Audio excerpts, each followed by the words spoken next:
High! তো এটা ছিল আমার ২২ জনের অর্ডার। আর আমার বান্ধবী কোয়েল এই কেকটা ওর ভাইয়ের জন্মদিনের জন্য অর্ডার করেছিল। তো ও বলেছিল ওর ভাইয়ের চাঁদ সূর্য থিমের কেকগুলো খুব পছন্দ আর ব্লু কালারটাও ওর খুব পছন্দ। তো সেই কারণে আমি ৪ টাকে ব্লু কালারের মধ্যেই রেখেছিলাম। তো এই কেকটা ছিল চকলেট ফ্লেভারের কেক। তো তোমরা দেখলেই আমি কিভাবে কেকটাকে শেপ করে নিয়েছিলাম। তো কেকটাকে এক্সাক্ট শেপ দেওয়ার পর আমি কিছুক্ষণ ক্রাম্ব কোট করে ফ্রিজে রেখে দিয়েছিলাম। তারপরে ডেকোরেশন স্টার্ট করি।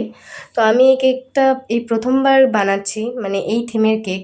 তো সেই কারণে ফিনিশিংটা হয়তো খুব একটা ভালো আসেনি। তো এর পরের বার আরও ভালো করে করার চেষ্টা করব। তো আমি এই পার্টটা কমপ্লিট করার পর ওই বাকি পার্টটুকু ডেকোরেশন করা স্টার্ট করি।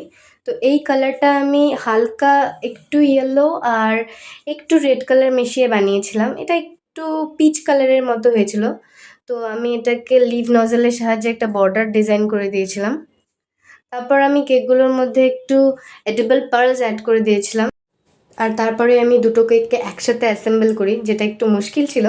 বাট তাও আমি ঠিকঠাকভাবে করতে পেরেছিলাম। আর এই কেকটা তোমাদের কেমন লাগলো অবশ্যই জানিও। আর আমার বান্ধবীর রিভিউ আমি লাস্টে অ্যাড করে দেবো।